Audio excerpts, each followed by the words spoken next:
Hello, hello. Hello.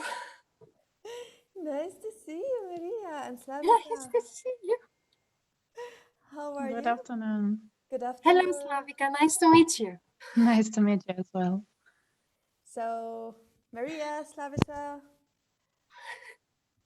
Yeah, I actually watched the recordings. When was it? End of August or 1st of September? So I know you a little bit from there.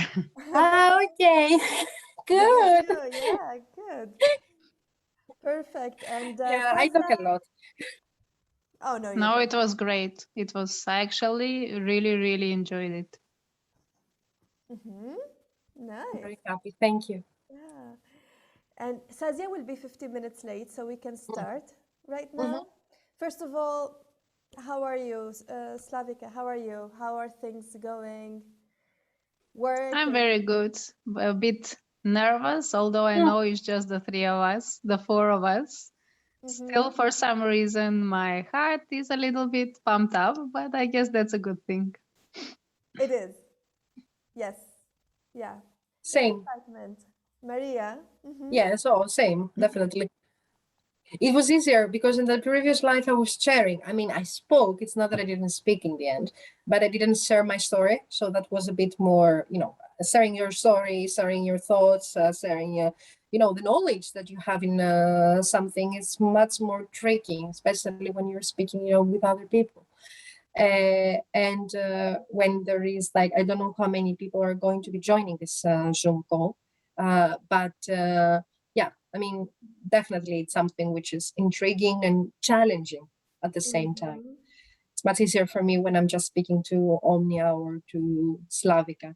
Uh, it was easier that definitely it would be easier to speak with the other women because I actually knew them very well. Yeah. So this is actually the one which is a bit challenging even more for me. And the second one is that I really decided to challenge myself. So I'm going to say, not only I'm going to speak, but also I'm going to share a private story, which is actually extremely private, and I'm scared of it still. Mm-hmm. So, by the way, Slavika, I didn't yet learn about Maria's story. So this was Oh, my that's first great. time hearing it. Yeah. Maria was in a program that we held 2 months ago with five Mm, other ladies. So yeah. among five, and she was the master of the Yeah. ceremony, but she was not speaking. So today I'm actually looking forward to hearing from you. Mm. So Maria, then how about you start?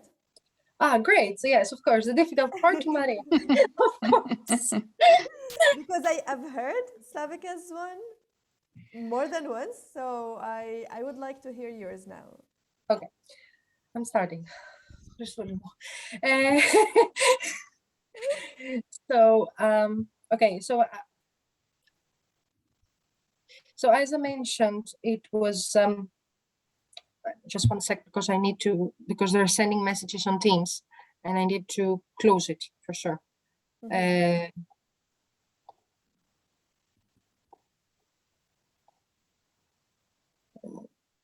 I listened to your advice, so I have strepsils in my mouth now. Do you find it helpful? Yeah, absolutely. Yeah. It's strip just cell. also funny. Yeah, Omnia actually asked us on one of their stories, I'm sorry to interrupt, just to think about an object that's around you. And one of the subjects that we had was strepsils, and it helps you with your voice.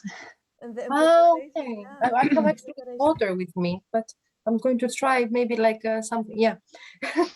It would help before Yeah. the session to do it. It would help really. Okay, I'm going to use one. I don't have strep cells, but I have a chewing gum, but I'm not going to chew it. I'm just going to have it here stuck in my tooth. So, so Mhm. I always find it difficult in general to speak in front of people, like in big groups of people, to share my story, to tell my thoughts, even to try to influence them by, the storytelling process. Uh, so, as I mentioned, I'm going to challenge myself twice today, tomorrow. The first is going to be that I will tell my story. I'm going to try not to make it eruptions. because usually when I'm speaking, I'm doing o, all the letters which exist. And the second, and one of the reasons that I'm really going to try to do that, because this story should not have this kind of interruptions in my head. So the problem is that not problem, it was something which happened when I was 11 years old. And this is the second challenge, because I've never said this story to other people. I was 11 years old and I was coming back from school. I was ready to get inside my elevator. There was a young guy, around 30 years old, and he was inside my block of flats. He put his hand, I mean, I can still remember his face. If you're going to ask me to draw him, I'm going to draw him. So I still remember his face, his characteristics. He was brunette with brown eyes. He was wearing glasses. He had some zips on the face. He was around 30. He was, he had like a weird smile that you can understand that there was something going on there. And he had a very tender and smooth voice. So he looked at me. I was with my backpack coming back from school. Normally, I didn't say anything. He was one of the people actually who were giving leaflets. So that's why they had opened the door to him. He came to the elevator. He smiled at me. He put his hand towards the elevator so that he would block me from getting out. And he started asking me questions like how old I am, where do I go to school, what time I come back from school, if my parents are at home, if they're not, when do they come back, etc. I understood that there was something wrong there. In the beginning, I thought that maybe I was overreacting because I was 11 years old. But I understood that why does he block the door? He doesn't need to block the door. So what I did, I freaked out. I got scared. I had my mixed feelings, actually. I got scared, upset at the same time, because he had seen an 11 years old girl, and he thought in his head that, what? I can do whatever I want with her because she's only 11 and because she's a girl. So I ran below his hand the way he had it, even if unfortunately I was a tall girl, so it wasn't easy for me to go down. I ran towards the exit. I opened the door. I had my baton. I had my finger on the button of the doorbell, and I said to him, if you're not going to leave immediately, I'm going to call my father and he's going to come downstairs. And then he changed his way of speaking to me, and he started telling me that, no, it's not something important. Maybe this one, you shouldn't say anything to your parents about it. And let's leave it like that. I didn't give you any permission to talk to me. So I opened the door. I started running towards the stairs, and he started running after me. So in the end, probably it wasn't something right. As soon as I understood, and I was on the second floor because my house is on the fourth floor, it's not that I was lucky enough, I understood that he was running after me. So I started screaming and calling my father to get out. I was lucky because my father was there. If my father wasn't there, then probably I would just start screaming for the neighbors. He understood that my father came out. He started running towards the other direction. He had left as soon as my father had come downstairs. It's not a story which I can say that I have been physically violated, but it's a story which I have been mentally and emotionally violated, because it was something which happened to me when I was a child still. And because back then, it just scared me. It just made me feel sad. I was kind of scared for a few weeks to get out of my house. And always I needed my father to get me out. There are other stories which women would definitely like share, and they have shared, and they're out there. that they have been physically violated as children, that they have been physically violated even as women. And then I'm just trying to compare myself with these stories, and I'm trying to compare what happened to me. And these women actually, they also heard the word, it's better for you not to tell to anyone. It's not something bad. Don't worry about it. So I'm thinking that the part of isolation that we tend to feel in our lives and the role that the parents, they have played for us. As a child, as a girl, my parents, they were not trying to make me feel isolated. When I had to scream about something, they were always hearing me. When I had to complain about something, they were always hearing me. When this happened, they believed me, even if I was a girl. And even if the society in Greece, I cannot say that it's that open as it is the society in UK or other countries. It's much more open than the Arabic world, for sure, for girls, but still it's quite narrow in the minds of people. So I'm thinking that how important is the role of our parents when we grow up as children, and especially as girls? When we open our mouth, do they hear us? Or they just say, she's a girl, she doesn't know what's going on. No, it's fine, don't worry. He's my friend. He wouldn't do that to my girl.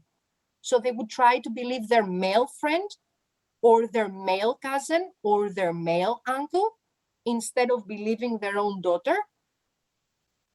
So on the one hand, I was quite lucky because my parents, they had trained me that way to react as I reacted. They had made me think more and further.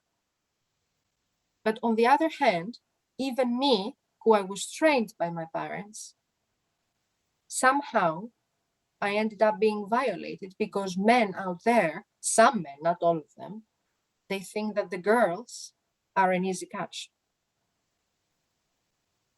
So this is my story. Wow. I totally feel for you and the importance of addressing these stories, Maria. This is very brave to share something like this and to talk about it, and I think so many women would resonate. I was thinking of incidents where I had something similar, where it wasn't a violation, but a temptation. A temptation. Someone is tempting to violate. Yeah, Someone is exactly. trying to do something like that. Exactly. The difference is that how you feel, because even to me, it was a temptation. It's not that I've been violated, because maybe I reacted, maybe he really got scared of my father, maybe many things. But inside of me, as a girl, I did feel violated, even with this small one, which is nothing in comparison with the big things that we hear out there. If this small made me feel violated at this age, which is like a very tender age for girls, it's like when we change, this is the process that we start changing after that. We became slowly women. So if I felt violated, what the other women are feeling outside that they have been truly violated? Yeah. So here, two main things. First one, as I said, I appreciate you sharing this, and I think it's very important to share. Now we want to make a speech out of it, because that was telling a story to friends, but it wasn't a speech where, you know, you have an opening, a body with two parts and an ending, and you're moving smoothly in them. I felt that we are chatting. That's at least how I felt. What do you think, Slavika? How did you feel? Well, I feel privileged to be here and just to listen to your story. So thanks a lot for sharing it. On the format, just going through all the lectures and all the lessons that Omnia has given us, yes, I think that you are missing a little bit on the start and the end. Okay. I enjoyed a lot everything that you have shared. But for example, one of the things that Omnia was telling us at the end, just a call of action, you did it in a way, but it was more informal. And It's not that it's not good, but we are just taught now during these lessons just to do it in a more formal way so that we can attempt to impact people a little bit more. Okay. Exactly. Thank you, Slavika. That's exactly what we're trying to do.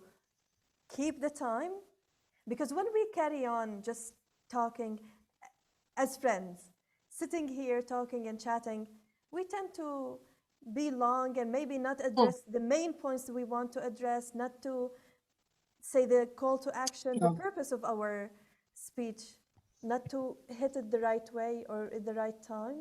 But when we have it structured, we make sure that things are falling to the other side the way we want them. Yeah. As a story, I love the way you presented. I love how natural you were. You didn't say any filler words. As far as I've seen, no filler words at all. You were there with your body language. In the beginning, you were a little like just preparing us to what you're about to say, a little relaxed. But when you got in it and how you describe even his face and how he looks like and the image that's stuck in your head and how you run in the stairs, all the details, perfect. But then now we want to put it in a structure. So Yeah. opening and ending. So, okay. So the opening, Mhm. what should it be? How it should be? What do you think?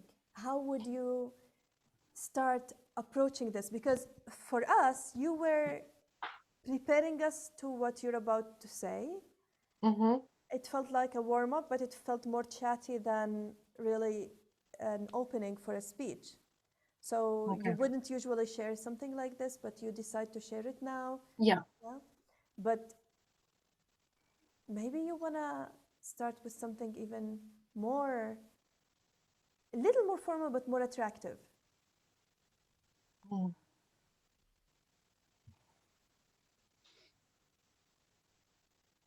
Mm. Attractive. I mean catchy, to make it a hook. Do you remember the types of hooks that we can do? Yeah. Yeah. Yes. No, I'm just thinking because it was difficult to, because the thing is that I was trying to put the story with the isolation part. So Mm-hmm. maybe what I can do is like start telling some little things about the isolation and how do we feel isolated as women, as girls, like this. Then go to the story which is proving it. And then in the end, as a structure from that story, mark in bullet points in my head what are the lessons that we are getting out of this as women, which I did mention them, but that they need to be more structured. Mm-hmm. Huh? I like that a lot. So first of all, hi Sazia. Hi, Sazia. Hi, Sazia's Sazia. here. I'm not sure if she's Hi everyone. yeah, we want to Sorry, see I'm you as well. sorry. We want to see you as well if you can. Yes, let me get to a place where I can put the camera on. Okay, sure. Okay, So well you can continue. I'm here. good, good. Thank you. So, Maria, I think this is very good, starting from the isolation, the idea of isolation. Mm-hmm. And just saying that, I think Slavika and Sazia, you would want to hear from Maria about the community, women emerging from isolation. It I would can be mention that. Yeah, if it's okay Absolutely, with you, yes. definitely. yes. So, of course, then now you start with isolation, that's your opening. And then the story, remember, if we want to make it three parts, if we say the main story, what happened, is the middle part, what could be the beginning and the end? So the story was a turning point in your life, Yes. right? You might want to mention a little bit how was life before it and how did life become afterwards. So these are Okay. the three parts of your body. I'm just suggesting here. Yeah, How yeah, do yeah. you feel about it? So you have a life before, you were maybe the innocent girl, you would do things and you're active and you're confident, maybe. How was it? No, it was my father, he was a police officer. Okay. So he was many times before happening this actually, which was actually, this was like, the example that my father was sharing all these things with me before it happened. So he was always telling me, when you see strangers, you don't talk to them. If somebody approaches you, you run towards me. So these were the lessons that I had learned from my father, because he was a police officer and he had seen like many cases like this. I mean, even children which were kidnapped and crazy stuff. So he was scared because my parents had me after, imagine, like, of course, every parent loves their children, but in my case, I was like the miracle to them, because they got me 17 years after they were married. So they were all over me, both of them. And I think that's one of the reasons that my father, technically, sometimes he was raising me as a boy and a girl, and instead of being raised as an isolated girl, as most girls, they have been isolated in their lives. How did you So feel when you were raised like this? How would you feel? How did you feel before when your father was warning you? I was always keeping these things in my head. But when he was talking to me, I was just saying, leave me alone. I'm going to play. Yeah. Here's the story. Yeah, this is a story. Now, you were prepared, but in the I beginning, was. as an innocent girl, I it's was like, thinking that it would not happen to me. yeah, and he's overreacting, right? They're just over Yeah, you. exactly. But And then the example came, mm-hmm, and I understood that all these lessons that he had been trying to teach me, they were true. yeah. And how did that change your life afterwards? Besides, for a few weeks, you were not able to go out and so on, but did you feel like you grew up as a jump? I really liked my reaction, Mm-hmm. because I was scared, but I reacted. I don't know how I did, because I know that sometimes we react and sometimes we might freeze. Yes. And I was lucky because I reacted and I didn't freeze. I definitely my life changed after that. I had started to pay more attention to my father. I had become much more careful with strange guys. I even actually, to be honest, with guys from my own environment, I had become much more careful with them as well. So you Like became the only more men mature. that I trusted Mm-hmm. were my father and my grandfather. After that, it took me many years to trust men again. I had to be 18 years old, like, to pass this age in order for me to say that now I am the master of my own. But in that tender age, it really, I mean, eh, as a child, I surpassed it, because in my head, it had stuck that technically it didn't happen, like nothing big happened. But when you're thinking about it, even if it wasn't the biggest thing which could happen, it was still a big thing. And that's why it stayed in my head for many years. Yeah. And I still remember it even today. I haven't forgotten his face. I haven't forgotten his voice. If you're going to ask me, if you take me to the police and you tell me, can you draw the man who came to you? I remember the ears, I remember the eyes, I remember the hair, I remember everything. I remember his height. I remember everything. So in the end, it was something big, because you wouldn't forget a person who is a stranger, that you have seen him only once in your life. And I was a child. Everybody would forget. As a child, who would forget so many things. But why this guy was not forgotten by me? Because he did something which didn't make me happy. Yeah. So, what's the lesson learned here? The lesson learned is that even if a violation is big, or even if a violation is small, it stays in your head. Your parents, they play a big part in your life in order to help you grow up as a girl, as a woman, in order for you to not be isolated from your beliefs, from what you want, from your rights as a woman and as a girl.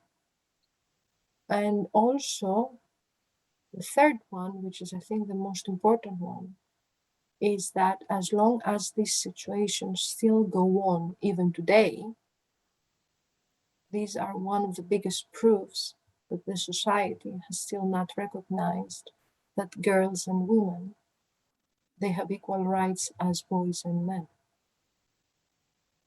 Because if the society still thinks that they can take advantage of women and girls, this means that what we've been trying all these years to pass,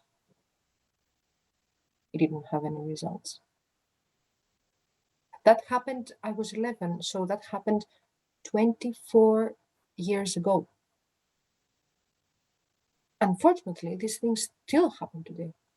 Yeah. And even bigger things than that happen today. So this means that instead of improving the position of women and girls in society, things are getting worse. So, Maria, if there's one call to action to the world out of this, what would it be? Well, technically, and it's not a part of advertisement, not at all. We have the women emerging from isolation. And we have stories like this in the women emerging from isolation. And it's an initiative from Julia. And one of the reasons that I was really up for it from the beginning is because of my life as well. And it's one of the reasons that also I wanted to have a master in human rights. That's why I was so craving about this part. And I believe this is the one which really made an impact on me. And I believe that we always, with these initiatives, which they might be small in the beginning, but they're international.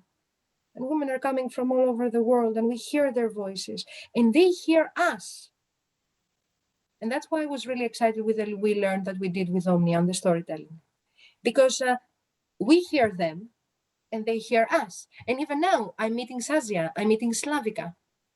And I'm meeting them because I was in Women Emerging from Isolation, which started with Omnia and Julia on the storytelling. So in the end, the more voices we hear, the more stories we hear, the more films we do, the more women and even girls out there, they're waking up, and they might even take their lives in their own hands. So for me, these small initiatives, which start as small and then they become big. But why do they become big? They become big because women, we and girls, we are craving for this. We are craving to hear our stories. We are craving to tell our stories. We are craving to talk with other women and to find many common ground, because we find common ground in the end. So what I would do is that improve that, hear more stories, and speak up. So I This think is what I would suggest to people. Speak up. speak up. Speak up, I think. Yeah. Share, speak up. Don't stay in your isolation. Get Yeah. out of it, because the world needs to Yeah. know and needs to be aware, so we become better. Yeah. We contribute in making the change. Yeah. Because if we don't speak up, yes, I did say that to my parents, but I haven't said that to anyone for this all these years. So I didn't speak up. So you I want had to share to- that. You want to share that. Yeah. That part that you did not Yeah. share this for all these years, and now you Yeah. decided to speak up. Yeah. And you're encouraging other women also to speak up. And I decided to speak because I saw the films. We recorded so many films with Julia, and I saw the films and I saw other women actually who were speaking, and this made me wake up and say, you can also speak. You also have a story to tell. You also have an experience, actually, which maybe in your head you had made that experience not to appear that important, because this was the way I was protecting myself from myself. But yeah, we all have something to say, and we all have something to share. Exactly. And I had to do that with the women emerging from isolation. Because before that, I was just perfectly fine. Nothing happened with my life. What? This guy came to me. So what? Yeah. So this is what I have to say. This is the message that I have. Wonderful. Wonderful. I think this would be an amazing, a very impactful speech. So, do you feel clear Lucky, on the lucky. structure? Ready? Of course not. Do you feel clear of the structure? I about feel the a bit structure? more clear than the structure, but since this is recorded, I would like just, to see that again so that it will Sure. help me be ready for tomorrow. Sure. Great. Great. Wonderful. Sazia, are you here? Hello, Sazia? Yes, I'm here. Oh, God. Yes. Hello, Sazia. Hello. Hello. Oh, hi, girls. Nice to meet you all. Nice to meet you. Nice to meet you as well. So, Yes. how about now, since Sazia is here, we make a quick introduction? I think Maria and Slavika knew a little bit about each other, or maybe Slavika learned more about Maria now. But how about we start with Slavika to tell us a little bit about herself, and then Sazia and Maria, very quickly to start with. Yes, I'm Slavica. I'm based in the Netherlands for the past 7-8 years. I work with global mobility, with people moving from one country to another. And I have met Omnia during a Cultural Innovators Network conference, and I'm super happy to have met her and to be part of this. So nice to meet you both. So now Sazia. Thank you, Slavika. Me. Well, I'm Sazia. I'm from Mozambique, based in Maputo. I met Omnia in Global Shapers community some years ago, and she invited me for a oratoria, and I accepted it, especially because I do have to do public speaking a lot, and I'm still not very used to it. And sorry, Omnia, I'm quite traveling. I just landed. I forgot my laptop charger. I'm just putting all the things here now, and I'm using my phone. It's quite awkward for me now doing that. So let me start again. Here, as I was telling you, I'm Sazia from Mozambique. I'm here with Omnia at Oratoria because I do have to do a lot of public speaking. Why? Why do I have to do a lot of public speaking? Because I'm an entrepreneur in IT. So I'm African and I'm less than 35 years old. That's a techpreneur, woman in tech, less than 35 years old slogan here. So I have to do a lot of public speaking, explaining how did I get here. That's why I'm here at Oratoria. And nice to meet you both. I would love to share with you my journey to this. Wonderful. Thank you, Sazia. So, by the way, I met Slavika in 2012 Yeah, and met Sazia in 2016. 17. 16. 16, 17? Was it 17? 16. No, 16. 16. 16. Yeah, 16 in Mauritius. Mauritius. So, and Slavika in Turkey. This is the value of network. yes. And I met Julia, who connected me to Maria. Actually, I didn't meet her, but I met her virtually through, what's her name? Alison? Alison Coburn. Yes, Yeah. that I met in 2012 as well in Libya. So, network. This is the value of network. I'm the youngest one that you met. Yes, You met me like I'm the baby. You met me 1 year ago. this year. Yeah, This year, yes. But I feel like I'm I the knew baby. you so long ago. So, Maria, it's your turn. Okay, so, well, I'm very happy that you left me for being the last one because you started immediately with me.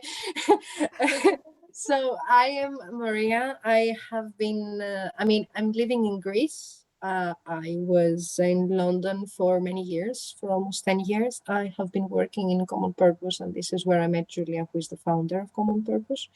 And now she is also the founder of Women Emerging from Isolation. I've been working like really close to her. And that's how I also met Omnia. We did the We Learn on storytelling. It was Omnia who had this idea with Julia for the storytelling, and I was supposed to speak then, but I was kind of sharing in the end, so that other women would have like more time to tell their stories and to share their stories. And now it's going to be my turn to share my story because nothing stays hidden. So yeah, Yes. even if you try. Yes. Wonderful. Thank you, Maria. Very good. Okay, now we've heard from Maria. Sazia, if you're interested, you can listen to the recording to hear more from Maria. Because I know what Slavik is going to share, I would like to hear your speech, Sazia. Starting with your speech. Yes. Omnia, you know, I did not prepare. Mm-hmm. So what I want to tell is about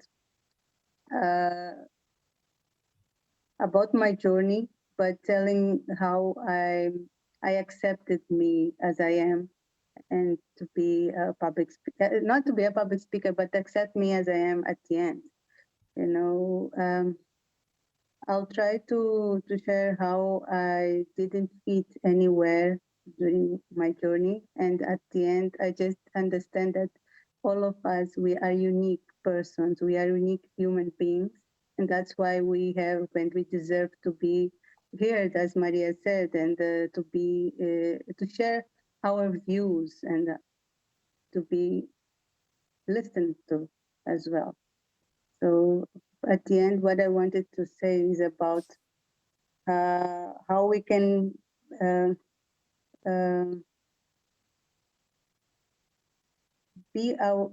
accept ourselves and be ourselves and accept us as unique human beings, you know. But I still have to write a little bit because I did this speech before to the girls I told you, but I just need to reorganize and make it again. Can you remember at least some of it? You tell it casually to us. Okay. What? No, for me as a girl in Mozambique, I grew and a daughter of entrepreneurs. I grew up with no distinction between men and women, and we had. I am the oldest at home, and I had to take care of my younger brothers, but still we have been treated as same, not distinction between us. As growing up, I had to study science. I like science, so I went to study science. In my rooms, we were all most of them men. Most of the classrooms they were boys, and I was the only girl there. So I grew up in that way, accepting the environment as I joined and making the most of the things that came to my hand. So at the end, I went to do computer science, and still the same. And of course, in tech world, I still see a lot of men around me, and not only men, but business people, and I don't fit in. When I go to a business meeting room, I still don't fit in. I feel like, well, I'm just one small girl here most of the times. And even if I go to my friends' meetings or gatherings, I still don't have nothing to tell them, because what I like to speak about is entrepreneurship and tech world, but they are talking about so casual things, and most of the times I don't fit in. When I'm in family groups, I still don't fit in. And what happens by talking to people, I see that most of the people don't fit in as well. And what I look for is like people struggling to fit in, people struggling to try to be part of a group that they don't identify themselves, and don't exploring the real values they have inside. And this is what I want to share. And the lessons there is that accepting the person as they are, you can be amazing and limitlessly amazing. Something like this. Mm-hmm. That sounds really nice, and I like that you're showing also the vulnerability of not fitting in, where I think many of us have experienced that in our lives. Slavika, what do you think? Absolutely. It's not only IT. If you want to progress in your career, majority of the people that you will meet will be men. You will meet a lot of white men, which also a lot of arrogant men. So it's a beautiful story, and it's a nice age for you to start working on yourself and everything. I love your story. I really love the background of your story. Thank Thank you. you. Thank you, Slavita. So, Maria, what are your thoughts? Oh, I agree actually with Slavika, especially about men and white men and the barriers that we find in our lives as women. And the story is right into the point. Mm-hmm. It expresses exactly the situation. This is what I think. Thank you. So, Yeah. Sanzia, I think what you need to do now is to also put it in a structure. Remember what we learned. So Sazia completed the program. Was it last year? Was in the beginning of this year, the first month. Yeah, beginning of this year. So you might have forgotten some of the lessons. You have them open, so you can go back to them. Please, the opening and the ending and how to do them, all of that. And then remember also to put your story in 3 parts where you give the value you want to say, you want to give. And dig deeper in a story, like a situation where you've been sitting and trying to speak and you felt that you don't belong. But then how did that change, and the realization of self-acceptance, how did it change your view on life and on the people around you? So you want to see the whole spectrum, all the process of this story. So the before, the deeper point, and then the after. Mm-hmm. So now, okay. Do you feel, Can I- Sazia? Yes, please. Sorry, Sazia. I just wanted sure. to say something. I think you should look at yourself as a role model, because probably you speak to a lot of young ladies and you're definitely their role model, and just try to position yourself as such. Try to believe yourself that you are one. I think it's very important. You're very modest but I do think that you need to share this. I agree. Thank you, Slavica. Thanks, Slavika. You're totally right. Yes. And I know that Sazia's energy is a little bit low now because she was traveling and she just landed and now she just arrived and directly logged in. So usually she has more energy as well when she speaks. I know this. So I'm not giving too many points here because I know when you're full energy, you will bring it all to the outside. But keep in mind what Slavika said. That's very important what Slavika said. I think as my speech, if I don't embrace what I'm speaking, probably I'm not passing the message as they are, so as it is. So I really need to embrace that. It's a challenge for me, as Omnia knows. Maybe many people see me as a role model. I still have struggled to see me as a role model. It's But you know that you very are. important. Yeah, I'm a slogan. You are a role model, and everything in your life proves that. Also, the number of people that are so she's the most asked to speak in everybody I've worked with. Sazia, in a normal week, she'll have to speak at least twice in public, like real public. Yeah. Not just teams and clients. So you know that people appreciate the leader you are and want to learn from you. Mm.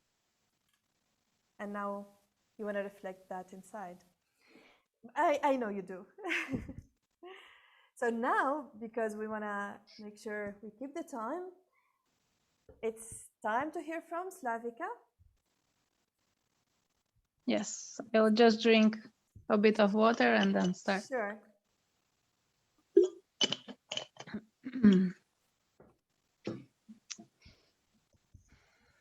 Okay. By a show of hands, how many of you have apologized for leaving work on time to pick up your child or from school or from daycare? There are no hands here, but I hope when I speak in front of a bigger public, there will be. So Netherlands is one of the countries that is praised for its work-life balance. In the Netherlands, young women are very educated. At least 70% of them are employed, which is way above the OECD average. They're more educated than their male counterparts, more than the OECD average as well. And here comes the catch. Only 55% of them work part-time. Today, I will share with you a story of how I tried to fit in the Dutch corporate world. My 2-year contract ended when I was pregnant. I was 4 months pregnant. Theoretically, no employer needs to renew your contract after the end date. But when that happens mid-pregnancy, it fills you with anger and a lot of resentment towards your employer, towards the entire society, and partially towards yourself as well. This happened to 2 of my close friends at the same time. Maybe it was a coincidence, maybe it was not. It just became very evident to me that this still happens in 2021. And in the Netherlands, far more to women than it happens to men. And this is a country, as I said, that it's praised for its female employment. Scenario 1, I'm at a job interview. The interviewer, older female, she asks me whether I have organized daycare for my child. She is 6 months old at the moment. This question makes me very nervous, very anxious. I do have the right answer to the question, and the answer is yes, but I still also know that my employer should not ask me this, not at the interview. Unfortunately for me, this is the moment where the apologetic parent, the circle of apologetic parents starts. Scenario 2. It's Wednesday, 2018, and it's my not working day. My child is very sick. She only sleeps if I hold her in my hands. I hold her in one hand and I am answering emails with the other hand, because at that time it just feels like my 24 hours week has been shrunk to fit a 14 hours week. I end up in a very endless discussion with a manager and an assignee about the complicated tax situation that they are having, and they decide to call me. They know that I'm not working. I pick up the phone, and the first thing that I say on the phone is apologies. I have a sick child in my hands, and she might cry during our call. Scenario 3. I am at my annual performance review. I start the conversation with explaining that at least 2 to 3 nights in the working week I spent working because I need to catch deadlines, I need to prepare for presentations and just finish everything that I need to do. Nobody asked me that. I try to speak with the lady on the other side of the table and to ask her whether somebody has been complaining, because I only arrive at work at 9 and I leave at 5. And usually the people that get promoted are the ones that come early and just leave last. I get nervous. She smiles at me and she says, I don't care about the hours that you spend at work or how you do your work. I really just value the results that you bring in. She also mentions that people usually dedicate 50% of their potential and on their time during work. You spend 90% of your potential and yet you apologize. In conclusion, it takes emotional intelligence to embrace emotional intelligence.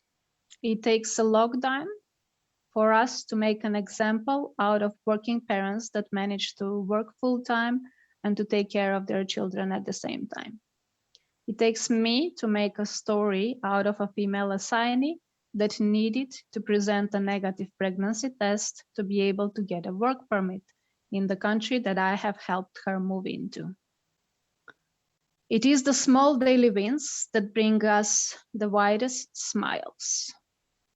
My message to all new working parents in the audience is that your struggle is not unique, it is heavy, and you need to try to find your small daily wins and look beyond them. To all the experienced working parents in the audience, do give a lending hand when you recognize yourself in that new colleague that just started in. Maybe, just maybe, together you will be able to beat the odds. Finally, my advice to everyone is to try to get out of the apologetic circle. Try to get out of victimizing yourself. Embrace the complexity of it and the beauty of it as well. By a show of hands, how many of you will think twice before they apologize for your child suddenly appearing on your next video call at work?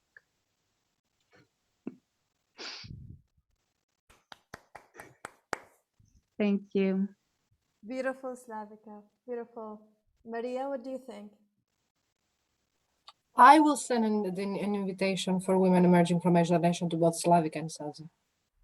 You need to watch our films. Yes, would love to. You have many similarities. You cannot imagine. And the thing is that the more I'm participating in these calls, the more I understand that we have like so many things to share. Yeah, exactly. Sazia? Thank you, Maria. Sorry. I could read that Sazia wrote beautiful. Seems that I'm not sure if she can speak, but Slavika, this is really beautiful.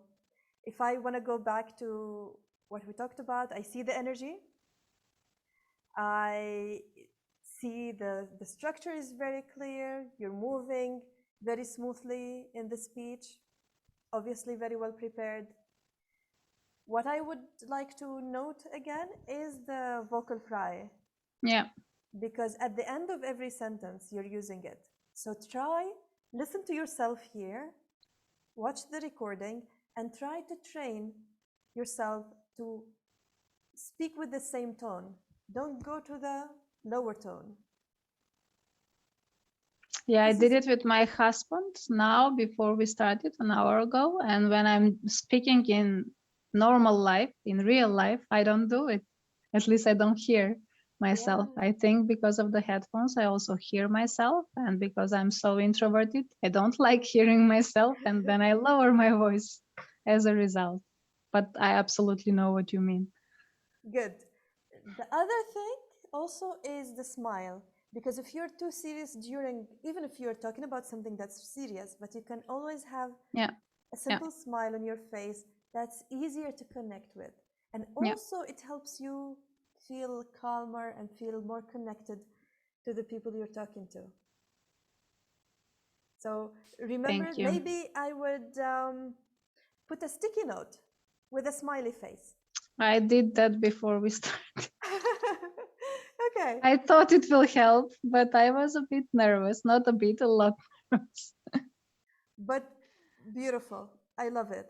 So thank you. I think you're ready. Now, ladies, because I see that Maria and Sazia are not quite ready yet. Sazia needs to work the speech all over, and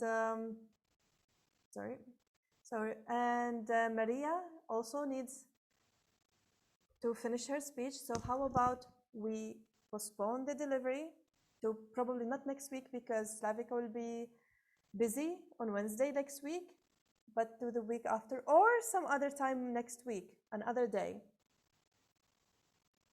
Listen, I really have to take this call, or okay, he closed, so no problem. I'm sorry. It was an important one, but maybe he will call again. Yeah, now, what other day next week you know you will be ready in?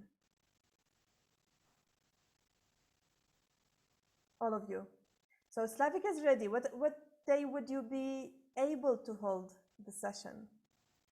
Wednesday, we can do it if it's So- oh no, Wednesday is not easy for Slavika. Yeah, Thursday? Thursday next week. Slavika, does it work with you? Yeah. Sazia, does Thursday work for you? Yes. Yes. Okay, so let me see.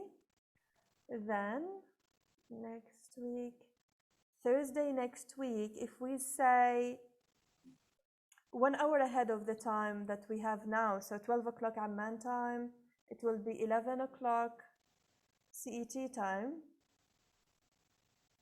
Does that work for you? Yes. Yeah? Sazia, does it work for you? 1 o'clock Amman time, 12 o'clock Amman time. So in UK? I think in Greece it will be 11. Sorry. In Greece 11. it will be 11. Yeah. For me, it's 11. Yes. Yeah, In Greece and Greece, it should Holland. be the same. Yeah. Okay. Yeah, sure. The only time that I cannot do it on Thursday is 4 o'clock Greek time, so I'm perfectly fine.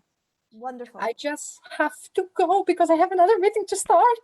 Sure. So beautiful. Thank you so much. I'll send you the recording, and please be ready. Okay? Yes, and Next also Thursday. Julia wants to join us next week as well. Oh. She wants to hear my speech. Yes. I'll be working on also the promotion material and so on. We'll be sharing it with the network. Okay, great. Bye. Nice to meet you all. Thank Bye-bye. you. Thank you Lovely so to much. meet you. Take care. Bye. Have a beautiful day. Bye-bye. You too. Bye.